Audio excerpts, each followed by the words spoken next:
bonsoir. Dans cette vidéo, j'ai choisi de te raconter la légende de Blair Witch.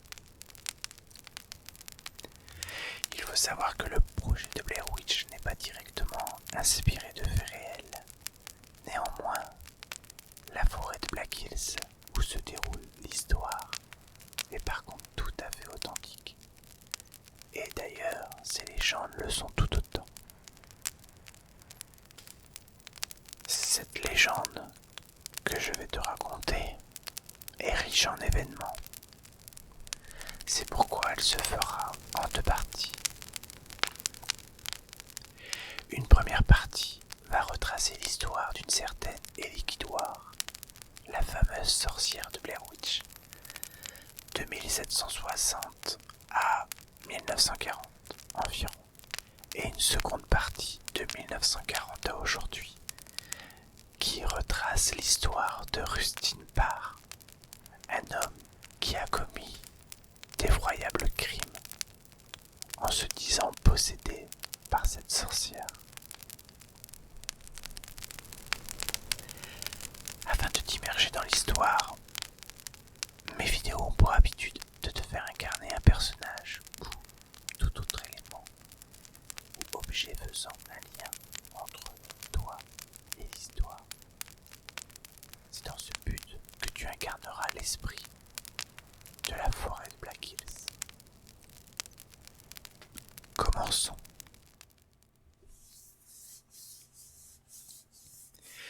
Nous sommes au début du XVIIe siècle, sur votre terre spirituelle, la forêt de Black Hills qui se trouve dans le Maryland aux États-Unis.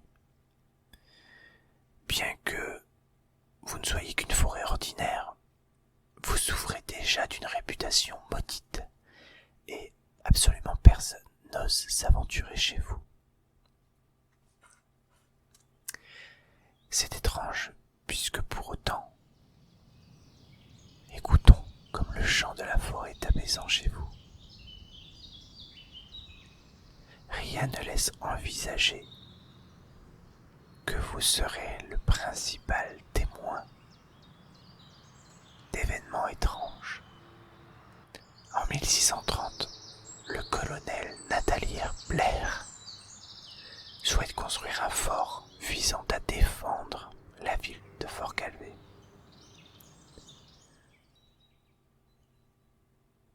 Le colonel finit par trouver ce qu'il cherche, et le fort de Blair est rapidement construit. C'est en 1634 que ce fort est devenu une petite ville composée d'une majorité de protestants de la ville de Blair. C'est ici que commence l'histoire de cette sorcière. En 1769, la fameuse Ellie Kidwar est une jeune femme d'origine irlandaise qui rejoint la petite ville de Blair, où elle s'installe tranquillement. Malheureusement, en février 1785, plusieurs enfants l'accusent de les avoir attirés chez elle afin de leur voler leur sang. Ellie Kidwar est alors jugée coupable de sorcellerie et elle finit par être bannie du village. Ce soir-là, vous vous souvenez de tout, de cette nuit sombre, du cri du hibou et des habitants du village marchaient sur un tapis de feuilles mortes. Vous ressentez encore la colère de ces villageois, mais surtout leur peur à l'idée de se retrouver en présence d'une sorcière. Vous les voyez attacher la jeune femme à une charrette qu'ils finissent par abandonner dans la forêt. Cette année, l'hiver était tellement rigoureux que les villageois avaient la certitude qu'elle n'y survivrait pas. Mais quelques jours plus tard, vous assistez à un phénomène étrange. En effet, 3 jeunes garçons du village, en compagnie de leurs chiens, viennent s'assurer que cette femme est morte. Vous les écoutez marcher sur les brindilles. Mais lorsqu'ils arrivent sur les lieux, ils découvrent avec stupéfaction qu'Ellie Kidwar est toujours en vie. Sans que vous ne puissiez rien faire, vous les voyez s'armer de branches pointues.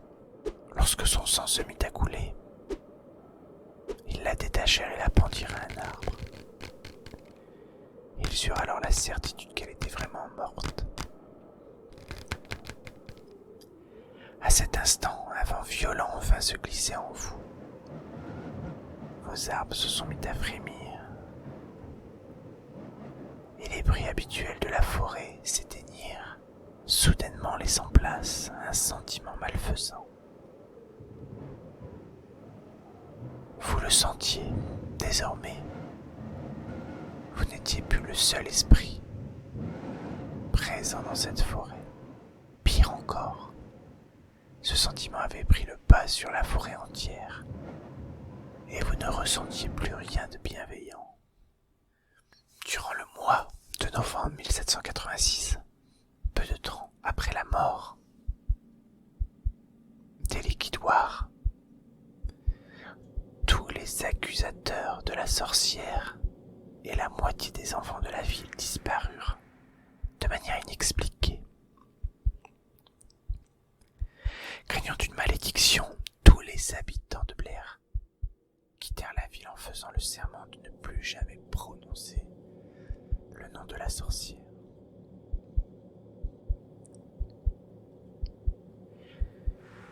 Il reste aujourd'hui un livre qui raconte l'histoire d'une ville maudite par une sorcière qui en avait été chassée. Ce livre, dont il existe aujourd'hui un seul exemplaire, serait un recueil regroupant les témoignages des habitants du village.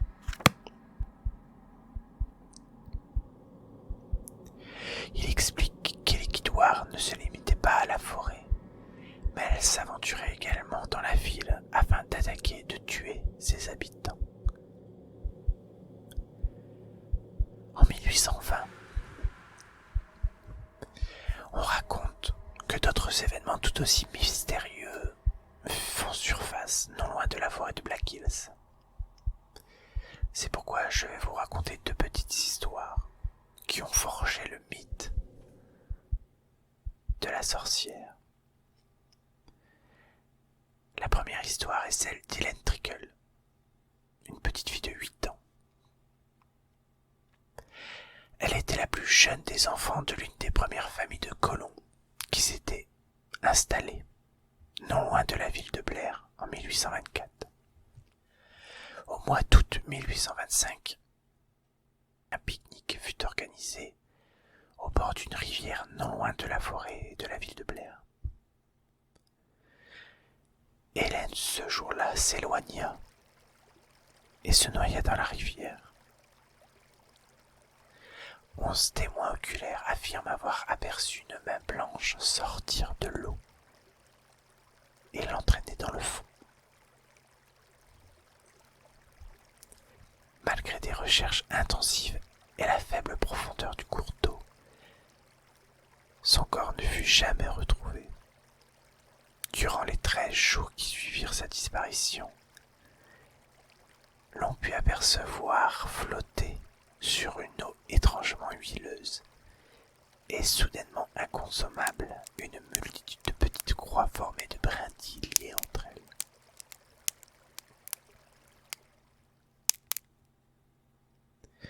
En 1886, et c'est l'objet de notre deuxième petite histoire, qui forge la légende de la sorcière de Blair Witch, une fillette âgée également de 8 ans, du nom de Robin Weaver, fut portée disparue après une promenade dans la forêt de Black Hills.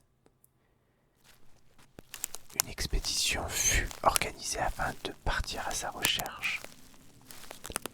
Vous vous rappelez de cette jeune fille, mais en présence de cet esprit malveillant, certains certain recoin de la forêt, vous étiez désormais caché. Vous vous souvenez l'avoir perdu dans un décor brumeux et plus rien. Vous avez tenté néanmoins de la retrouver en essayant de passer outre ces barrières obscures.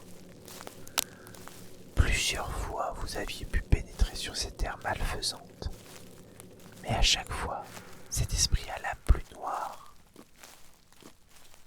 de jour en jour, veillait à vous éloigner encore et toujours de la fillette.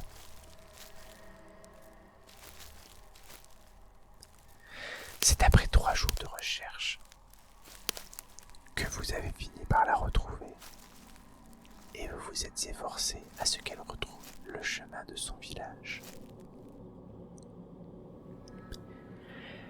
Elle expliqua alors qu'elle s'était perdue dans les bois, aux villageois. Elle raconta également qu'elle avait rencontré une femme dont les pieds ne touchaient pas le sol.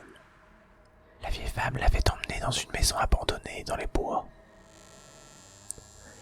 La petite fille était rentrée dans la maison et la femme l'avait conduite dans un sous-sol avant de lui expliquer qu'elle devait partir, sans doute parce qu'à ce moment-là, vous recherchiez la jeune fille.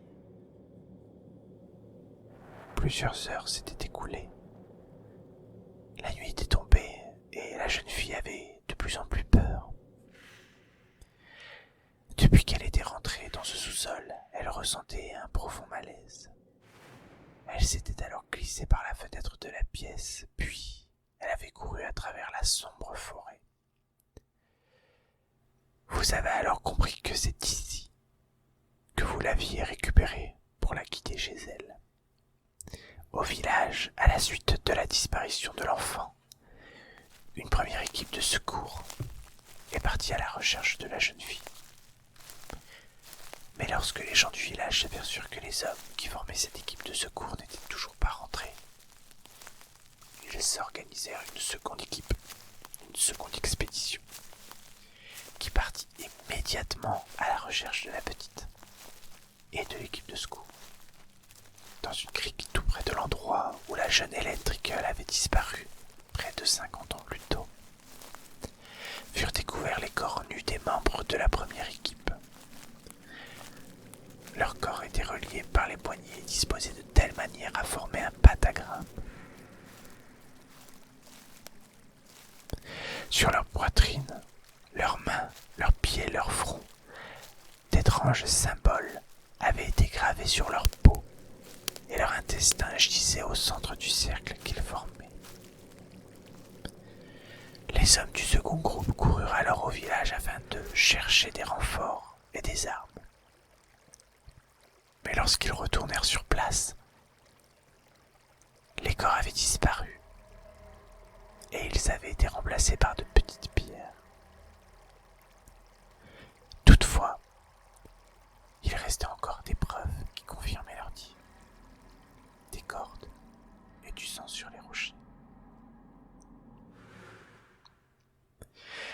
J'espère que cette seconde vidéo et cette première partie vous a plu. J'espère que vous serez intéressé par la seconde partie qui arrivera prochainement sur l'histoire de Rustin Parr qui a commis d'effroyables crimes en se disant possédé par la dite sorcière. J'espère à très bientôt.